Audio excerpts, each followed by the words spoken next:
மகாபாரதத்துல வர்ற சக்கர வியூகத்தை பத்தி நாம எல்லாரும் கேள்விப்பட்டிருப்போம். ஆனா அத பத்தின ஒரு பொதுவான கற்பனைய உடைச்சு அதுக்கு பின்னாடி இருக்கிற உண்மையான அறிவியல தான் நாம இப்ப பார்க்க போறோம்.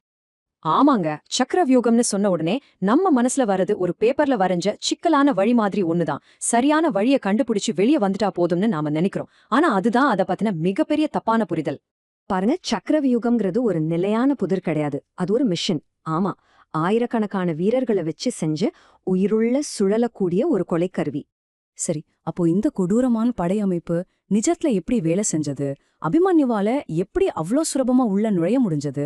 ஆனா அறிவியல் ரீதியா பார்த்தா அவரால ஏன் வெளியே வர முடியல? வாங்க, இத பத்தி கொஞ்சம் ஆழமா பார்க்கலாம். முதல்ல இந்த உயிருள்ள மிஷினோட இயக்கத்தை பத்தி புரிஞ்சுக்கலாம். அதோட அசைவுல தாங்க அதோட முதல் ரகசியமே அடங்கியிருக்கு. இங்கதான் நாம ஒரு முக்கியமான விஷயத்த தெளிவா புரிஞ்சுக்கணும். 7 அடுக்கு சுவர்களை கற்பனை பண்ணிக்கோங்க. ஆனா இது செங்கற்களால கட்டின சுவர்கள் இல்ல, இது உயிருள்ள ஆயுதமேந்தின வீரர்களாலான சுவர்கள்.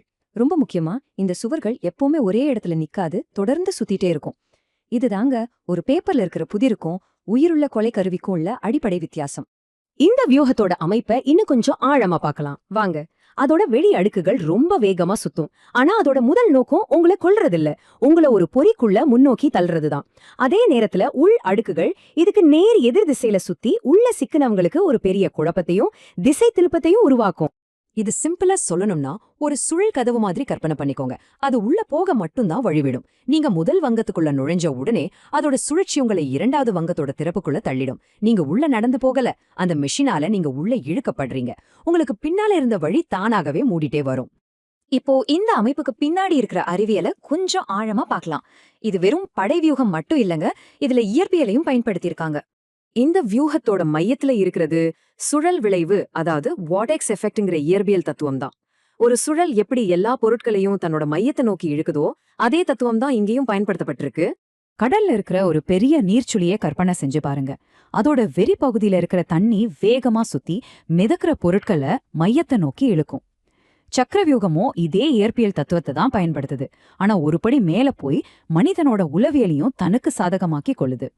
அபிமன்யு மாதிரி ஒரு மாவீரன் வெளிவளையத்தை தாக்கும்போது வீரர்கள் வேணும்னே ஒரு பலவீனமான பகுதிய ஒரு திறப்ப உருவாக்குவாங்க.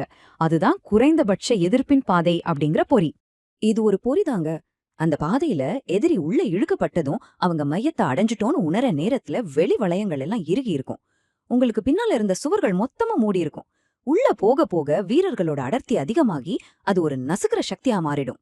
இந்த வியூகத்தோட மிக நுட்பமான அம்சம் இதுதாங்க, உளவியல் போர். இது உடம்ப மட்டும் தாக்கல, மனசையும் தாக்கும் ஒரு ஆயுதம்.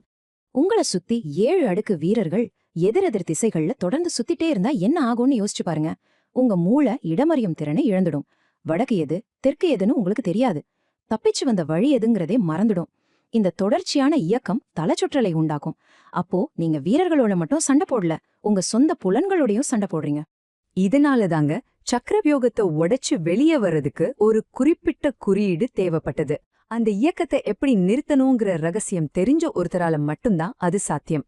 அந்த ரகசியம் பகவான் கிருஷ்ணர் மற்றும் அர்ஜுனன் மாதிரி சிலருக்கு மட்டும்தான் தெரிஞ்சிருந்தது.